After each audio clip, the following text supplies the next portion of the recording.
55 55 اور 95 ہر عمر کے لیے یکساں مفید، مفاد عامہ کا علم بردار۔ ضرور سبسکرائب کریں، لائک کریں، شیئر کریں اور بیل آئیکن پریس کرنا نہ بھولیں۔ Rabbani the scholar YouTube channel.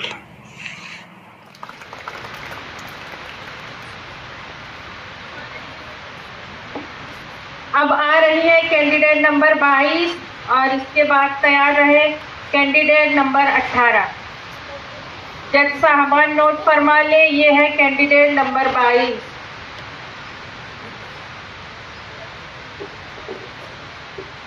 نحمدہ ونصلی علی رسولہ الکریم، اما بعد۔ جناب صدر، معزز اہل میزان اور سامعین سخن نواز، السلام علیکم۔ میرا موضوع سخن ہے باپ ایک شجر سایہ دار۔ تو نے جو مجھے ہاتھ پکڑ کر نہ چلایا ہوتا، تو نے جو مجھے ہاتھ پکڑ کر نہ چلایا ہوتا، میں کبھی پیڑ نہ بنتا نہ میرا سایہ ہوتا۔ نہ ہوتی وہ سب کچھ جو آج میں ہوں، نہ ہوتی وہ سب کچھ جو آج میں ہوں، مجھ میں جو میرا عکس تو نے نہ دکھایا ہوتا۔ سامعات معظم، قدرت کے انمول خزانوں میں والدہ سب سے انمول خزانہ ہے۔ ماں کے قدموں تلے جنت، کباب جنت کا دروازہ ہے۔ ماں بے لوٹ جذبہ و محبت کا پیکر، تو باپ خلوص دل جوئی کا حسین شاہکار۔ یہ دونوں ہستیاں وہ ہے جن کے بنا نہ تو ہماری کوئی پہچان ہے اور نہ کوئی شناخت۔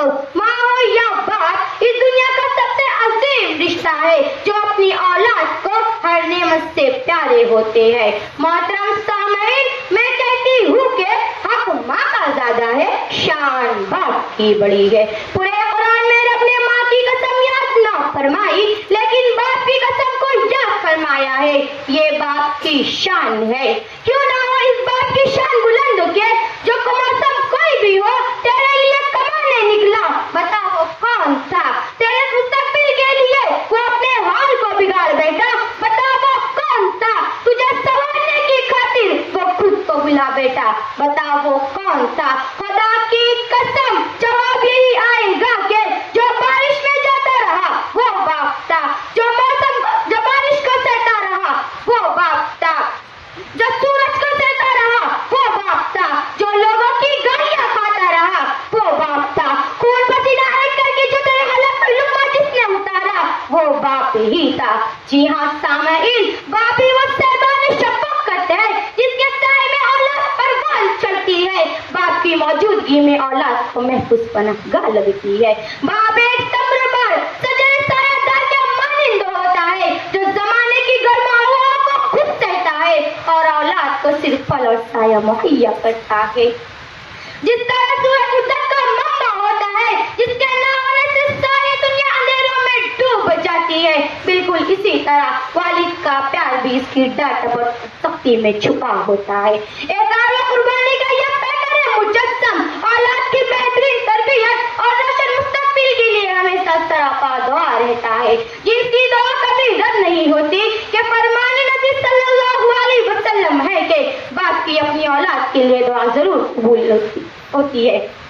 جی ہاں سامعین، لیکن آج کی اولاد ماں باپ کی نافرمان بنتی جا رہی ہے، انہیں دھوکہ دے رہی ہے، کم عمری میں نشے کی لادی ہوتی جا رہی ہے، غیر مہذب دوستوں کی صحبتوں نے انہیں نہ جانے کن کن برائیوں میں ڈھکیل رکھا ہے۔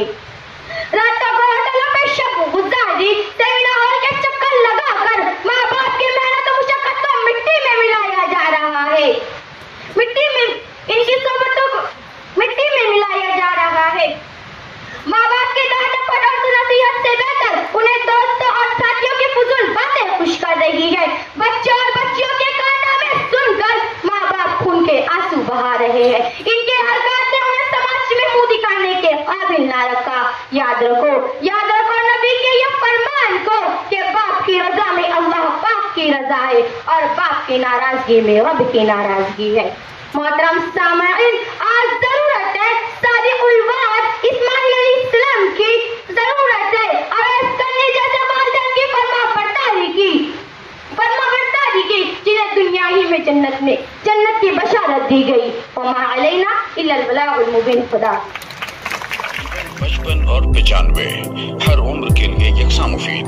مفاد عامہ کا علم بردار. ضرور سبسکرائب کریں، لائک کریں، شیئر کریں اور بیل آئیکن پریس کرنا نہ بھولیں. Rabbani the scholar YouTube channel. Rabbani the scholar YouTube channel علمی، ادبی، دینی، ملی، سماجی، ثقافتی، تہذیبی، فلاحی، طبی، فنی، معاشی، تجارتی، معاشرتی، انتظامی، انقلابی، تحریکی، تحقیقی، تکنیکی، تفتیشی، تعمیری، تعلیمی و معلوماتی یوٹیوب چینل. ضرور سبسکرائب کریں، لائک کریں، شیئر کریں اور بیل آئیکن پریس کریں. ربانی دی اسکالر یوٹیوب چینل.